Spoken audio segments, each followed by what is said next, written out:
want to say one and all, and welcome to the first meeting of the panel, and welcome to the press. I think this is a first time for the press to actually turn up for one of our panel meetings, so you're welcome. Okay. Right, obviously I have to do the evacuation procedure, and then we'll get on with the...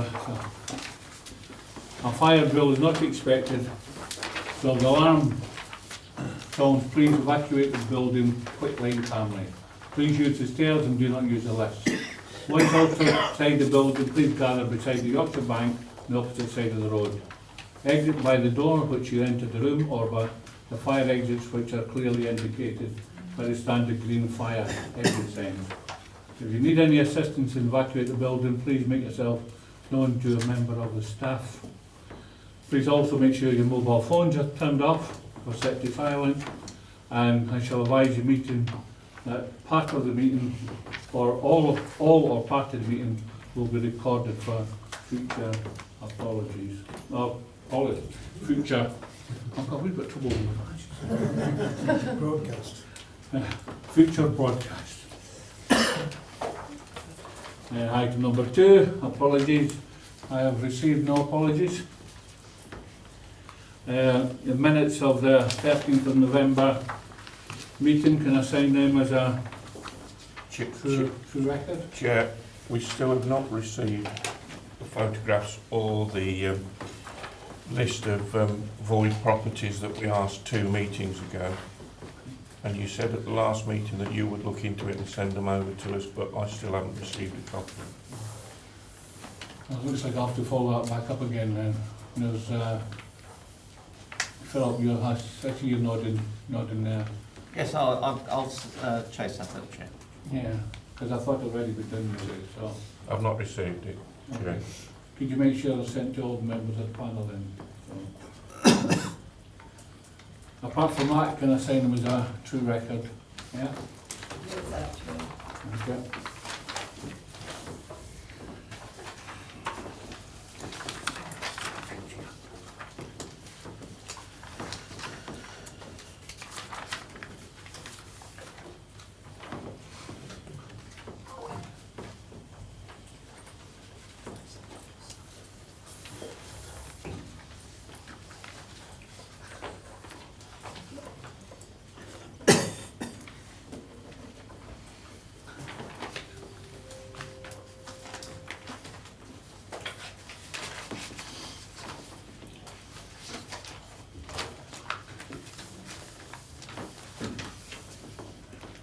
Item number 4, declarations of interest.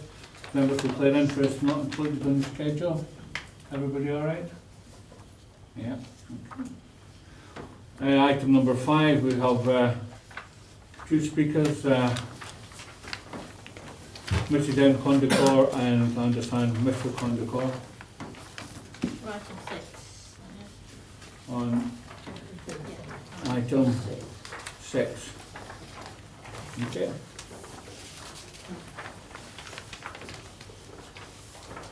Right, Glenn, do you want to go through the report? Yes. Item number 6.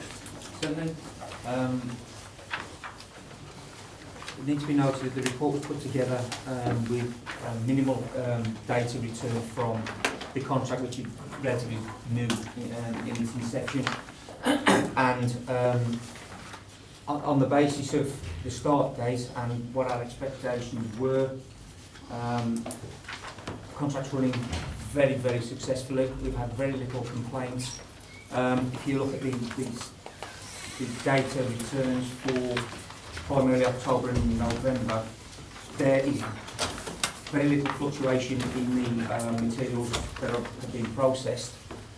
With regard to the comparison with Palm, we have in fact just received December's data from our reprocessor for the materials, and that was a figure of 704 tonnes, which was, if you see on page 17, 683 was the comparator. So it looks as though the data in its entirety is on an upward curve.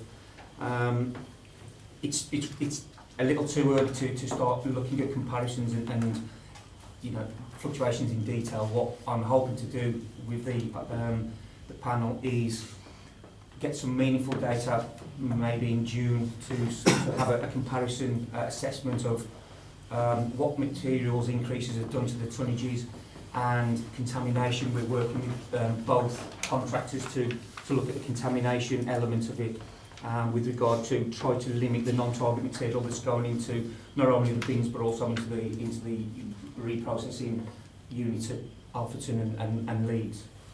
On page 19, it did appear that looking at the contamination bins that were rejected, we identified a need for update training for the staff, even though the majority of the staff were to be transferred from wards into Coventry direct management. There was a distinct lack of bins that were rejected, and we're thinking that they were perhaps taken there off the board.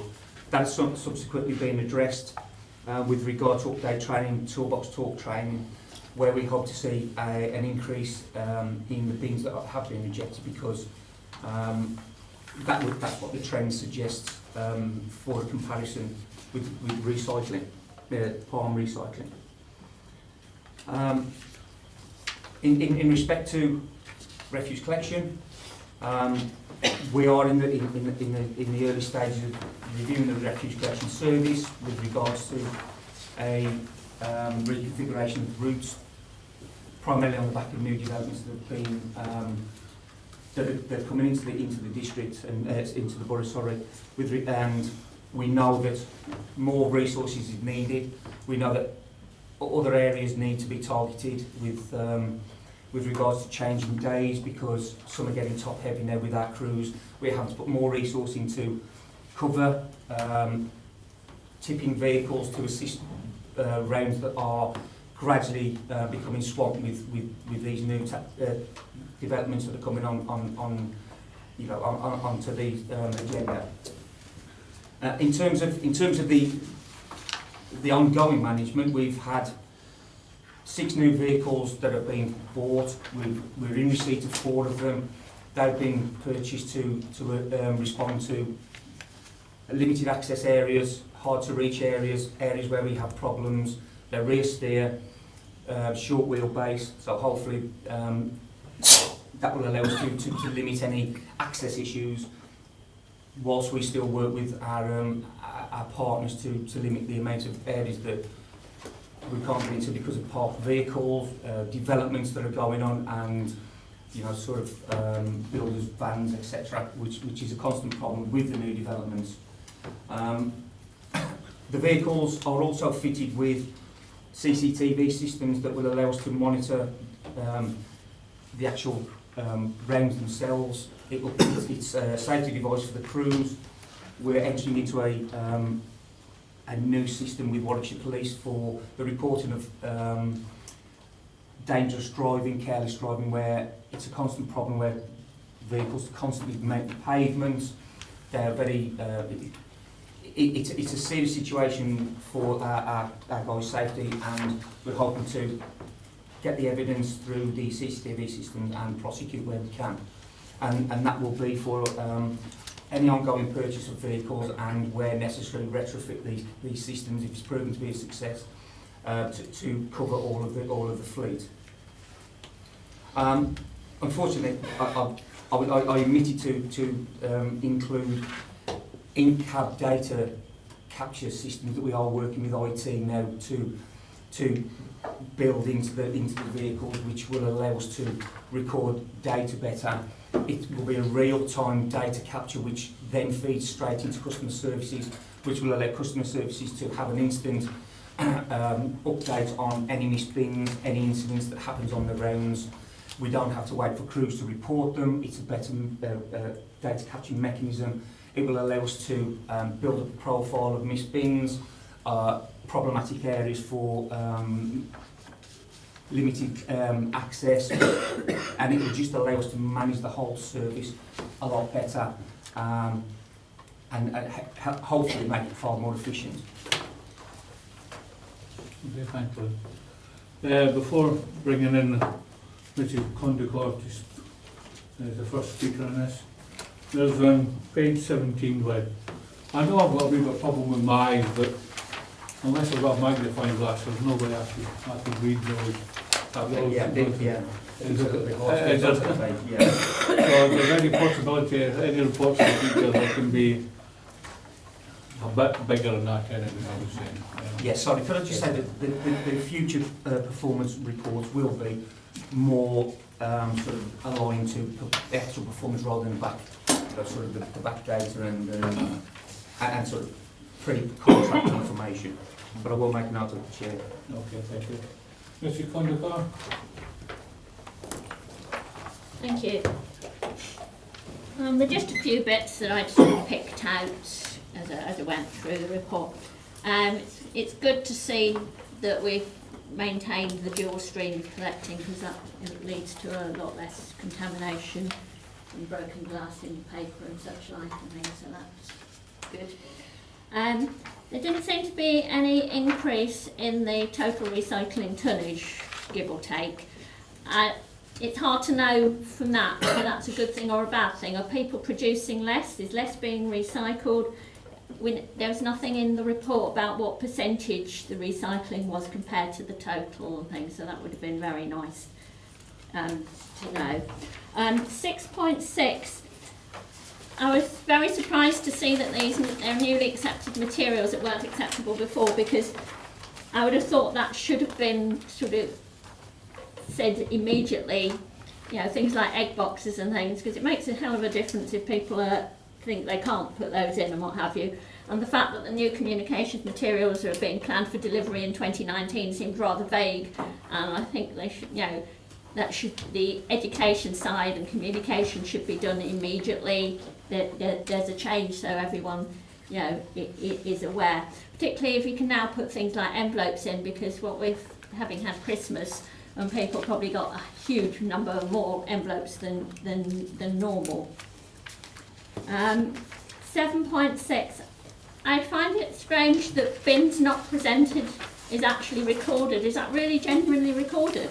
Because bins, you know, we don't put our bin out a lot of the time because we don't have stuff in it, particularly, you know, the black bin and things. So I'm just surprised that that's recorded. Why it needs to be recorded?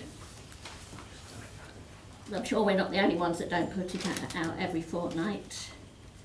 The bulky waste collection, the 7.12 and things, it seems very strange to have a waiting time 2 weeks for Nuneaton areas and 4 days for Bedworth. Surely they need to be apportioned differently to level that out. That seemed a very, you know, strange thing.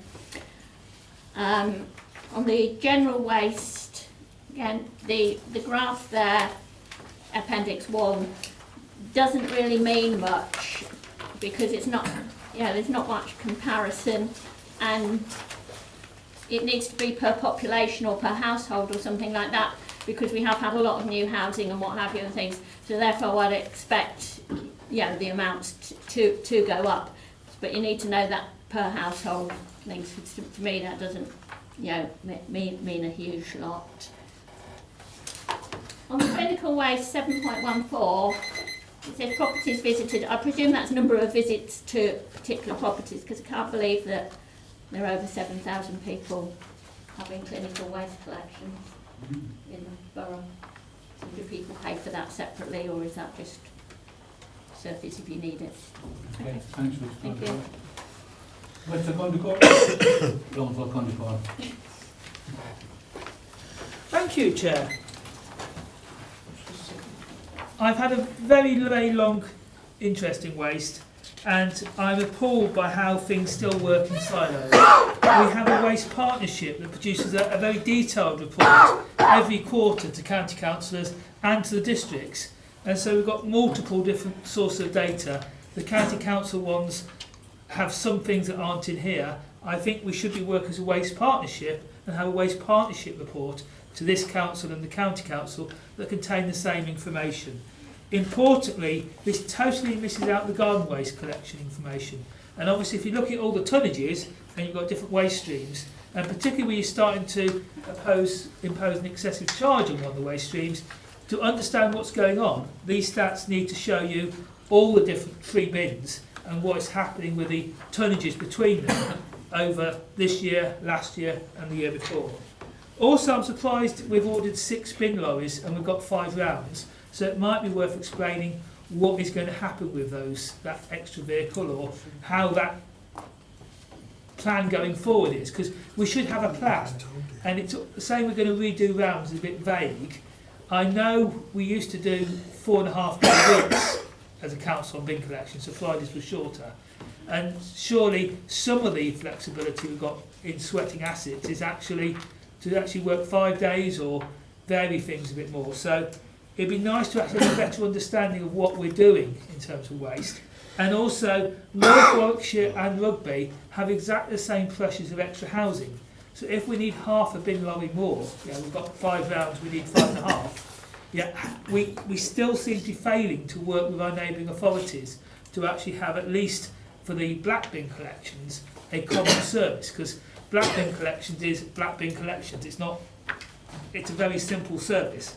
So to actually run that effectively more cooperatively with Rugby and North Warwickshire, I know the recycling service is different, but the residual service, we should be able to get economies and better resilience from running that as a service rather than several services. And I know the housing issues would be worked so much better if we had that resilience, as well as staffing issues. Because if you're short staffed, short of lorries, things go down and break. Working in a bigger set of councils with 5 lorries here, and I don't know if North Warwickshire's got 3 or 2 or 4, it just makes the whole service better.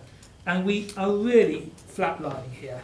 We've not got the ambition to get better recycling. The government's doing a consultation on its new waste strategy. Wales is years ahead of England, and we need to be looking how we are going to actually get to those high recycling levels they're achieving in Wales. That 60% level. And we just aren't doing flats. Thank you, Chair. First of all, can I say an apology to Mrs. Condicott? I should have asked the panel if there were any points of clarification for Mrs. Condicott. And that's the case. Is there any points of clarification for Councillor Condicott? My apologies once again. No? Okay. So it's open to the panel for debate. Any members wishing to speak? Councillor Pomfret. Thanks, Chair. Glenn, 3 main areas of more information, if you can. You mentioned data capture. Could you just go a bit into sort of what sort of data is captured and how it's captured? Access issues. I've noticed these shorter wheelbase vehicles around the borough. Is access becoming a bigger issue, or what's the need? And what about manning? Because I know manning refuse collection can be an issue. How's that going? In terms of data capture, do you mean for household or both, or all services? You tell me. Well, the household waste data capture is not great, which we're looking to improve with the impact technology. The recycling data capture is fairly extensive, so we can sort of look at that as a sort of a benchmark for our household waste. Can I just interject? What data is being collected then? I mean, is it just tons, or how much from this street, or how much from this household? What sort of level of Well, detail? we've got our recycling targets for household waste that's generated. We have our tonnages that's captured at our disposal points. But we would like to have a better system for looking at missed bins, the reasons for missed bins, without having to use a paper system through the refuse operatives. We can also look at in response far quicker with missed bins, because that is a heavy intensive resource sort of issue. If we can eliminate a missed bin at the point of source, then we wouldn't have to put it on a list to potentially go back for them at some point. So that's the essence of the data capture. Right, so missed bin, is the crew registering that a bin wasn't put out, or is, because customer services relaying the information to the crew, or what? Well, exactly goes on? because there's a lag, there's a chance that we'll get a misbin reported that we don't feel is a misbin, but that's not registered in the office until the crews are finished. Sure. We could potentially get a crew back there that wouldn't have needed this real capture time data. That would be relayed to customer services, and they would have that information to stop at the right, source. okay. In terms of access, yes, vehicles parking, developments where we can't get to parts of an estate, etc. They're really causing us some issues. We're working with our partners in environmental health regarding abandoned vehicles, notices, enforcement, just to see if we can do something more permanent with regards to owners of vehicles that just flatly refuse to move vehicles and allow us into hard to reach areas. These smaller vehicles with the same tonnage will allow us more manoeuvrability and flexibility to be able to at least attempt to get these properties.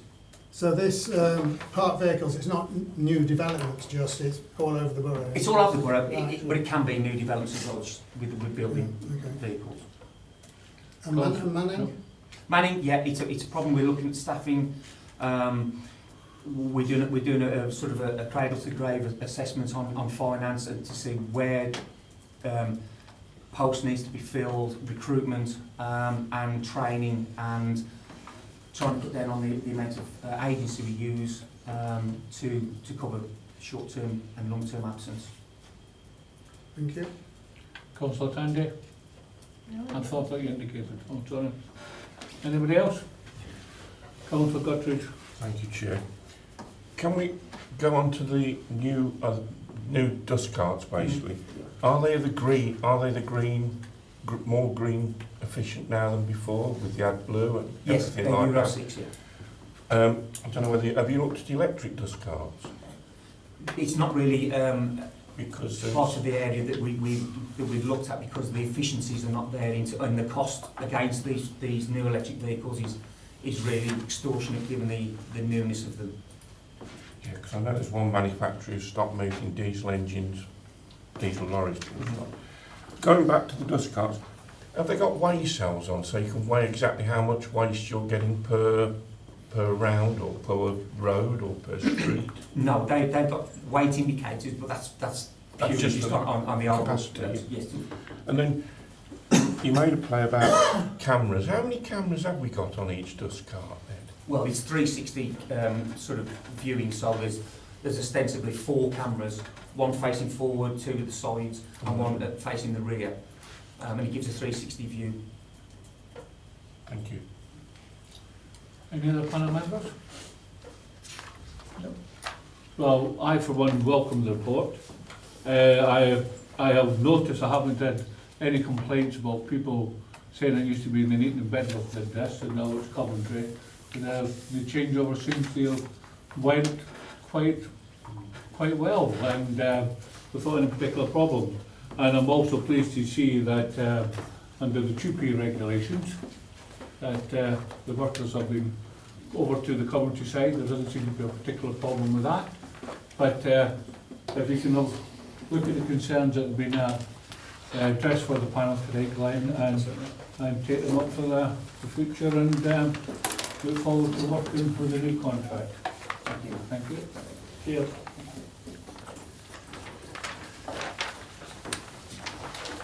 Right, item number 7, allotment strategic action plan. Any speakers on this? No? Okay. David? Thanks, Chair. The panel is asked to consider the updated action plan, which is on the projects. Very briefly, the key points that we're looking at there were section 1, protecting and maintaining, and we're looking at indicators for the borough plan because that has an impact on the strategy itself. The development of the technical advisory note called TANS, which was due to proceed once all the leases have been registered and completed. The leases have now all been registered and completed. We have a number of draft TANs, but We've not yet been able to develop those further because we've been concentrating on the renewal of the grounds maintenance contract. Similarly, we've had several informal meetings with allotment associations over the last 12 months to discuss particular issues relating to those individual sites. But similarly, a collective forum meeting has been delayed pending the completion of the re-tendering. That is a priority for 2019, and we envisage in the first stage that we will be contacting the representatives from the Federation in Nuneaton, the BDAC in Bedworth, and the Boltington Allotment Association, with a view to meeting them directly so that we can take that forward. Obviously, the allotment associations themselves continue to record their activities. I've not included that on this occasion. We are still awaiting some from Nuneaton. One of the areas that we have asked the panel to consider is whether or not they would wish to receive submissions directly from allotment associations in the future, or whether that's something that they would prefer that we continue to coordinate and bring to the panel. Any members of the panel wishing to speak? Councillor Wilson. Thank you, Chair. When we look at the leases for the individual allotment holders, how do we determine how much we charge on the lease? Is it by square footage? Is there a formula, or is there a process of negotiation? I don't know. Are you referring to the our lease with the allotment association, or the fee that is charged to the tenant? The fees that are charged to the tenant, is that through The the fees that are charged to association? the tenant is deferred to the allotment association themselves. We have leased the allotment site to the respective allotment association, and the allotment association themselves determine the level of fees that they charge their tenants. So how do we determine the lease that we charge the associations then? The lease that we charge the associations is peppercorn. It's a peppercorn lease, so it's a nominal fee whether we collect it or not. Typically it's £1. Because having looked at the budgets, I should expect me to at this time of year in what I do, we're actually operating at a loss, as I understand it, on the allotments budget. It actually costs us money to run the allotments. I'm not after making a profit, but it would be nice for the council, particularly in these times, to at least be able to recover what it costs to administer in certain instances. Has that been looked at? Because I asked officers if there was what the charging scheme was, and there wasn't anything. And I'm concerned that there is the potential that, depending on how many more allotments we get in the future, £6,000 at the moment, I think the figure was when I last looked at them, only £6,000 now. But if we're getting more as the borough expands in terms of housing developments and allotments, that figure could increase. At the moment, as we all know, funding is quite tight. So has any work been done on looking at cost recovery? Not as far as I'm aware. David? Not this time, sorry, looking at my... Do you want me to answer that, looking Chair? at my direction. Yes, Chair. The position is that we have configured our allotment provision along the lines that we have effectively devolved responsibility to the allotment associations to manage. And in the case of Nuneaton, it's actually done through the Federation. So the Federation have a head lease and then sublet to all the various associations. It's called self-rule, and we've been doing that, purportedly doing that, since the 1990s. The issue is that in doing that, it does necessitate us then looking at the question, how do we then support them? And the view was taken at the time when we did that they would take on all those responsibilities that would hitherto have been the responsibility of the landowners. So they're now responsible for all of the boundary treatment and access arrangements and provision, site provision. In terms of the budget, there is it's a relatively modest overspend, and that's actually in connection with two specific sites for which there is no provision, self-rule provision, and that is simply because, and it's a historical anachronism. Those two sites are actually let, one through the county council, one through a private landowner, on short-term leases. So we haven't been able to provide the association for those two sites with the long-term lease to enable them to take on those responsibilities, which does mean that we are still having to effectively manage those in the short term. We are having a discussion with one of those sites currently. I can't go into the detail because it's commercially sensitive, but we are having that discussion as to how we can move forward with that. And that's the site which the county council own, and it's because it is adjoining an industrial estate and there's a potential for an adjoining industrial user to want to expand. So the county council are unwilling to do any long-term commitments there. The other site is a fairly long-standing site in Bedworth, and it's one that we are effectively rolling over a one-year lease on. So we're waiting to see what happens longer term with that site before we make any final decisions. So whilst there are these modest overspends, and they really are quite small, we are just taking the hit on those and just effectively we're firing monies from elsewhere within the grounds maintenance budget to offset that. Okay, thank you, Chair. Any other councillor? Thank you. I think Phil's just touched on this issue of boundary treatments, which, from my take on this, means keeping people out. In your informal contacts with allotment associations, is this becoming more of an issue or less of an issue? Because when I first was a councillor, certainly in the ward we represent, it was a major issue, and it's popped up a couple of times since. But my gut feeling is I haven't had people complaining about it, that it is now less of an issue than it was before. Is that correct?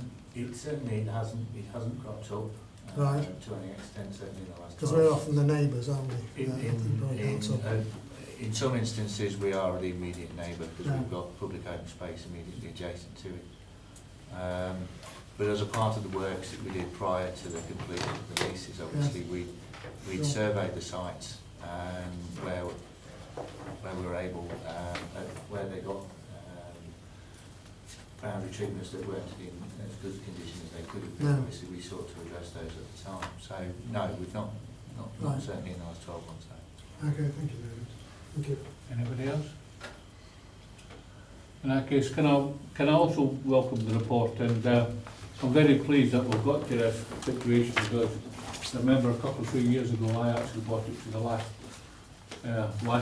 the committee set up for the last time. So the fact is that there's these allotment associations have got, as I understand, a 25-year lease, and to come back to this committee in some sort of form, I think should happen. But I still believe that it should be, because they've signed the contracts and they're in daily contact, if they wish, with the officers, it should be a light touch on behalf of the authority. Because if they've set up their own individual leases, they've got their own responsibilities, and then if they require any additional help or information, they can go through the officers, and vice versa. They can go to their forum, whether they agree to have a forum between all the sites, Bedworth, Bulkington, and perhaps Nuneaton, or if they wish to do things individually as associations. I think we should let them sort that out, because as some of us know, there's been a massive they say cross-contamination, but perhaps that's the wrong thing to say about allotments. But it looks as though it's settled down, and it looks as though it's been settled. Also, I was pleased to see at a planning meeting the other day there, part of one of 6 agreements in a particular planning area, some of the money was allocated to allotments. And I sincerely hope that that's a thing we keep doing as a borough council going forward. If there's allotments in any development site, and we should far as I'm concerned, encourage the use of allotments. So I was pleased to see that, and hopefully that will be something that we will be looking at in the not too distant future. And saying that, thank you, David, for your presentation, and thanks for the report.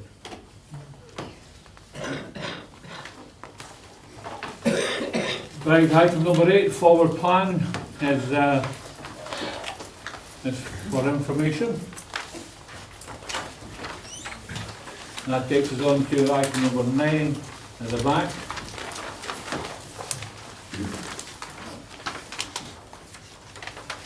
We're having a proposed meeting, additional meeting for the 25th of April.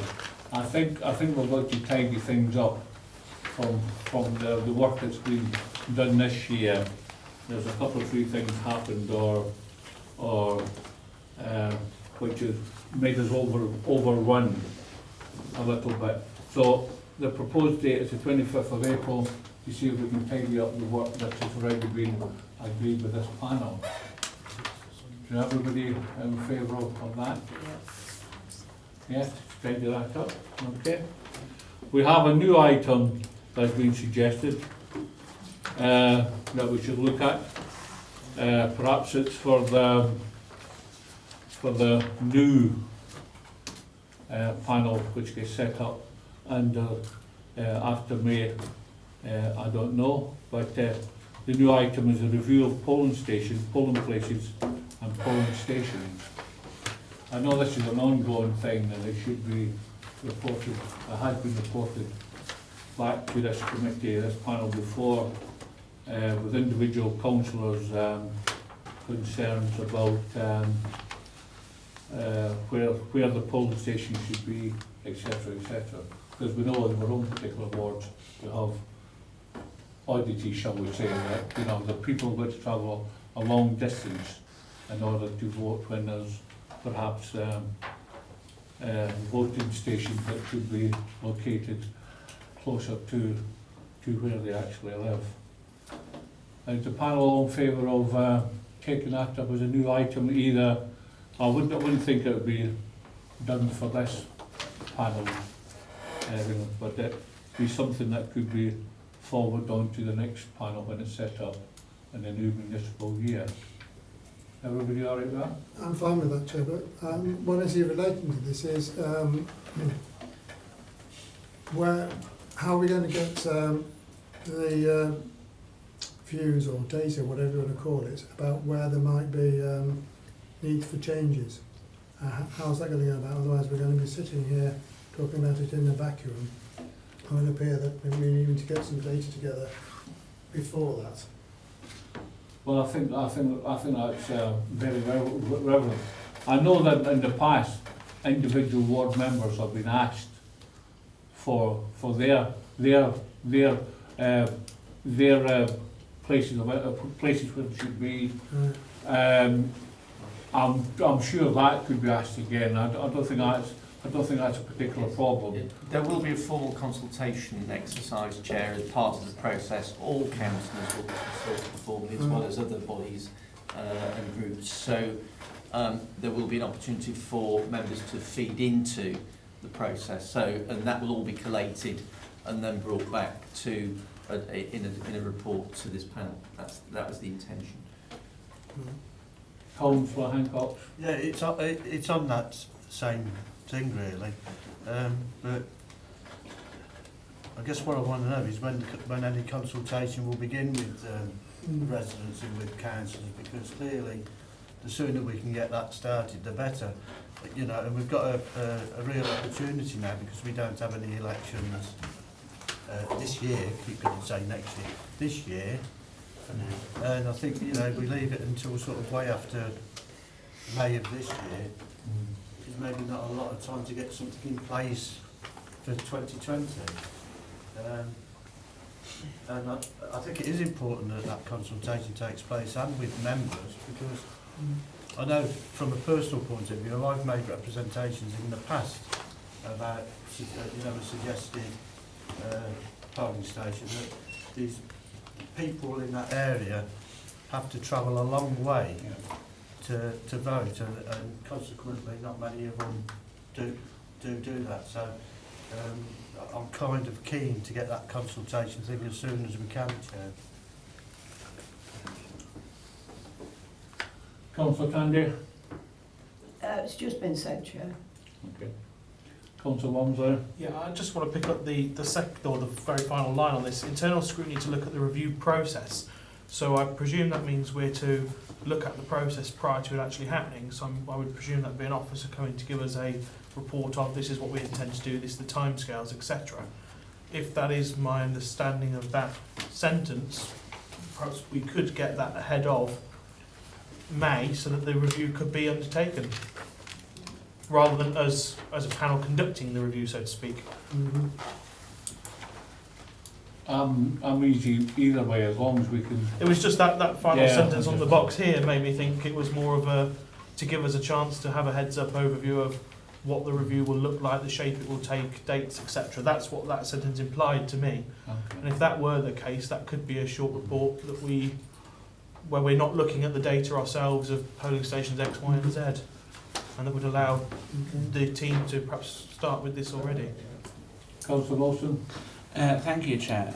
I was thinking perhaps it might be a little worthwhile project for a little select committee or working group, because historically the way things have been done is that we have a report presented by officers and it's either take it or leave it, or we might amend it, but it might be more worthwhile and more useful, given that we have this fallow year, so to speak, assuming God knows what's going to happen down south, but to actually work with the officers, get our hands dirty as councillors in this respect, and actually ask the questions and say, well, this polling station here, it has 10,000 electors or whatever, just picking a number out of the air, but could you redistribute some to this polling station which is only a couple of streets away, and actually start to engage with the officers and work with them to put forward suggestions that could come forward to the scrutiny panel before it goes on to full council. Councillor Candy?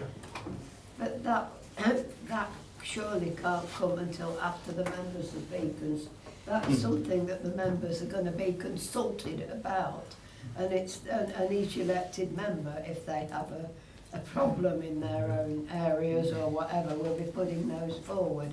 I think that has to take place before anybody can start looking at where they might be changed. I absolutely agree about numbers, locations and everything else. We've all got problems with them over the years. But I do think that the consultation with elected members and the public, if that's going to happen, needs to take place to at least give a working party, if it is set up, the opportunity to see the responses that have come back. I agree, Chair. I think those concerns that have been mentioned today can actually be part of, when we actually set this up, we can say, look, this is what we're going to do, and the questions could be asked for members prior to the meetings actually getting together, because I'm one of these that's not so much concerned, but well, it is a concern, is that the number of properties that particularly grew up in the north of Nuneaton, there is a possibility we might have to have a look at a new ward, because there's that's through the boundary before the boundary changes actually get a hold of us to say we've got to look at these things. These are perhaps it's a bit bigger than what we're talking about here, but it's something that should be looked at also, because there's a possibility we might have to, in the not too distant future, set up another ward, because the boundary commission's going to come down and hammer us if we don't even look at it. So what everybody's saying is that we're all in favour of the same thing, aren't we? So if we're talking about setting up a working party group or whatever you want to call it, we'll always do so that we'll do that. I'll ask for volunteers for that also. But that's not just yet, is it, Chair? I mean, we've got to get all that information that's got to be gathered off elected members and the public before we can even start looking at putting the working party. I mean, it's going to be a couple of meetings forward, I would have thought, at least one, before we can start looking at putting a working party together, because we can't do any work until we've got the information to do it. Okay, same with councillor. If I may then, Chair, if I can make a formal resolution or whatever and see how members feel. Upon the conclusion of the consultation, this committee resolves to establish a working party to look at the boundary review, the polling stations review, and make recommendations to bring, or suggestions to bring to this group to then forward on to full council. Second. Oh, that, yeah. Is everybody's happy with that? Because we're all singing from the same hymn sheet here, because we all want to get the thing up and running. Okay, everybody happy with that? Yeah. So we'll do that. Car park charging. Well, I have all these volunteers, which is unusual. We've got tons of volunteers for this car parking interest. We need a maximum of 8 and a minimum of 3. How does the panel suggest that we get down to the 8 or the 3 or the 7 or the 5 or whatever we're going to decide? Does everybody has put their name forward still want to sit on this working party? Yeah. Might be helpful to know, Chair, how far over are we? I think you've implied we're over the 8. Yeah, and there's 1, 2, 3, 4, 5, 6, 7, 8, 9, 10, 11. I would move, Chair, that we had a working party of 7. Does that find a seconder? I'll second that, Chair. Is the panel all in favour of having 7 members? Yeah. As far as I'm concerned, I think odd numbers work better for working parties rather than yeah. So 7. Yeah, everybody all right with that now? So we have the maximum 7. I shall ask once again, does anybody wish to come off this list? Right. I think it might have to go back to the group's chair to decide who they want.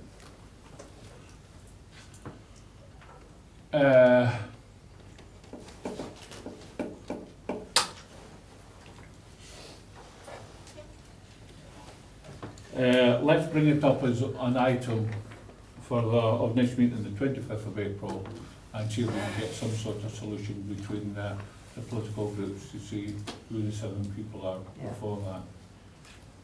Perhaps you could ask the groups before that to put their members in, priority order or preference order or whatever, and then won't be able to actually make a decision.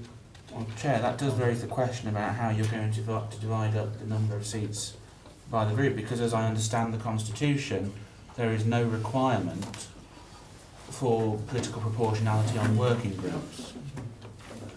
I actually agree with that. That's what the Constitution said. Sometimes I know some things to do different, but yes, there is no need for a 4 and 4 for argument's sake of what we said. But we can't decide this evening who the members are going to be, can we? Yeah. So we'll send that back to the political groups and see if we can get 1, 2, 3, 4, whatever it is, preference. Chair, the Greens being disenfranchised again on that. This is for this overview and scrutiny panel, and you're not a member of this overview and scrutiny panel. Because the Tories and the Labour decided to exclude me. That's your opinion. I would not say that was my opinion. So we'll take it back to the groups and try and get some sort of agreement between the 2 groups. If not, I'll come back to the point later. How are you going to get the groups to agree unless you have a definitive way of dividing it? There's X amount of Labour and X amount of Conservative, because there's no way. way. To be definitive, I will move 4 Labour, 3 Conservative. that's been moved. I'll second that, Chair. Would that therefore be constitutional though, because working panels are not based on party lines? Well, that was my proposal. The proposal is 4 Labour and 3 Conservative. Sorry, Chair, it's not that it's not constitutional, it's one way of doing it. I mean, Councillor Wilson's right, what the Constitution does say is that it doesn't have to be on political balance, but it could be if that was the decision to do it that way. I mean, it's one way to do it, there might be other ways. Councillor Hancock? Yeah, I think probably I've just been beaten to what I was going to suggest, and that was, I don't see the point in getting into a big argument over something like this. Politically, when we're in these meetings or working groups, we should be looking at the best thing overall and not the politics of it. But because of trying to avoid an argument about membership, I probably myself think the best way forward is actually to use the constitutional method, in regard to proportion. That's what's just been moved and seconded anyway. But Councillor Graham? Yeah, do we know for sure that 4 Labour members have expressed an interest? I don't know who has and who hasn't. Yes. Yeah, shall I read out the names? Sorry, I thought you had said them. Councillor Wilson, Councillor Sargent, Councillor Tandy, Councillor Grant, Councillor Walmsley, Councillor Croft, Councillor Guttridge, Councillor Pomfret, Councillor Bowman, Councillor Elliott and Councillor Glass. Is that everybody in the room? Bar one. So it's been moved and it's been seconded 4 Labour, 3 Conservative. Councillor Wilson? Thank you, Chair. Might it not be fairer to those who have all put their names forward to do it in order that they... I mean, I don't know what order you've put the list in, if there is any, but in the order of submission of their response. First come, first served. Well, all I would say to that, Chair, if we'd known that before the process started, the list would be different. We're making the rules after the amendment. Well, you get the same with councillors' questions at full council. You never know who you're going to get because it's all based on timings. And that's another way this council operates. Yeah. So I'll move that as an amendment, Chair. Second, Chair. That's been moved as an amendment. Anybody speak on that, Councillor? Chair, I can't support that because I actually think things are getting silly. And if you want to, I'll move another amendment that you have 2 hats. You put all the names of the Conservatives in one hat, put all the names of the Labour members in the other hat, and then you take out 4 names from the Labour hat and 3 names from the Conservative hat, and you've got your working party. Why have 2 hats? What? Just have one. Could all be Labour Because we people just forming agreed up. to do it proportionally. Let's get this absolutely clear. Let's get this absolutely clear. As far as I know, constitutional wise, working parties do not have to be one particular preference to another. Is that right, Philip? That is correct, Chair. So anybody could set it. It could be 7 Tories, could be 7 Labour. That doesn't really matter. Could be 4 and 4. Right? So we got, well, we tried the 4 and 4 thing, and that never worked. And it's been the amendment is. Councillor Wilson, would you mind to say what your amendment is again? Should take that first. That the members of the working group are determined by when they submitted their request to join the working group. That was seconded. Yes, I'm second. It was seconded. Oh, sorry. All in favour of that, please indicate. 2, 3, 5, 6, 7. Those against? 1, 2, 3, 4, 5, 6, 7. It's tied. I shall use the cast and vote and vote against that. So that brings us to the substantial motion 4 and 3. All in favour of the 4 and 3, that's 4 Labour, 3 Conservative for the Working Party. All in favour? 1, 2, 3, 4, 5, 6, 7. Those against? 1, 2, 3, 4, 5, 6, 7. I shall use the cast and vote and vote for the motion. So it's 4 and 3.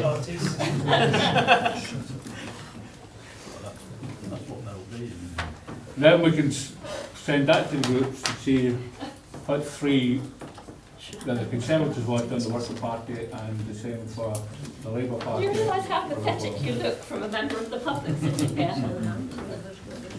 They just agree. I spent more time Chair. talking over. Councillor Walmsley. Thank you, Chair. Whilst we're on the our internal interview and scrutiny panels forward projections, I just want to note and put on the record, I'm a little bit disappointed in a number of the rescheduled, which have now been rescheduled twice, some of them. The half-yearly report, for example, that was supposed to be environmental sustainable strategy, was supposed to originally come before us in September and be a performance monitoring report. And now see that at some point this month it's going to be downgraded to an all-member briefing note. Also, the update report on the museums was originally on the I think on the September sheet from what I was looking at, and it's now going to be March, which I think is going to be a 6-month delay. I just want to sort of register on the record that actually it's a shame that we've got some delays in the plan. So, Thank you, Chair. The Civic Hall and the Museums report are end-of-year reports. The suggestion was that they come closer to the end of the year so that the data is more complete, because otherwise they'd have been coming, I think, to this meeting with a few months to go. So the request was made by both Catherine and Tim, could they defer it, because by next meeting I'll have a much better indicative end-of-year report to give to the panel. So that was the rationale for it. The other one, the briefing note, again, it was on the basis that the actual content of the report is, we've been reporting on this now, I think, for in excess of 10 years. And I think the view was that it is for an information-only report. It's not one that actually requires any decision of the panel. We've felt, and it was certainly something we've been trying to do for many years, is to actually get reports to the panel that actually require the panel to do things, be it to have working groups or what have you. So it was very much around reconfiguring the forward plan so that members get, and it won't just be the panel members, it'll be all members, get a briefing note on these things so that it is more comprehensive. The intention behind that, and I should say this, is that if members then see something in the briefing note that they wish to then interrogate in much more detail, in other words, it actually triggers something, then it can come back on to the agenda as a specific item. But all we're doing is just regurgitating data year in, year out, and we don't see that there's no value in it. It doesn't give the panel much to do with it other than to note it at the end of the day. And we just felt that it was much better and better use of your time and our time to do it the other way. So actually get you to say that to filter we want to look at that. That may be the point, but I think from an accountability point, the panel sets what it wants to look at and to go forward in its programmes. And if we are going to change things to briefing notes, etc., with rationale, and I'm perfectly happy to take the explanation offered, but it should be for the panel to choose following advice, that's what they wish, rather than... Obviously, I'm not going to have an argument with you about this, but the panel's, the panel's programme is a long-standing programme, and what we've said at the start of this year, because it's effectively a new panel, was all we did was we took all of the old panel's outstanding actions or annual or half-yearly reports, and we just put them all onto this work programme without there being any real review of what's the point of it. So what we're trying to do is effectively stimulate that discussion to say, why are you here? What is it that you actually are here to do? Because simply receiving an informative that you could get in many different ways is not adding value to anything, and it's certainly not helping you. I take your point, but if you look at the, and certainly in the past, we have always done this through what we used to have as the commission, where we used the commission, and I was always given delegated authority to sign it off on the premise that we would discuss it, commission would agree it, and then it would be finalised with the various chairs as to what went into which panel. So, yeah, apologies for that we've kind of short-circuited the process. And it's certainly something that I think we can look at going forward to agree on how we do it. But we were certainly trying to be helpful, not to remove any rights to the panel. Certainly quite the opposite, really. We want to try and get you to be much more focused on things that matter. I think we take and understand each other's points on those. Yeah, so there's no matters of any other business. Thank you for that, Councillor Lonsley. And thank you for coming up tonight. Thank you, John Hall.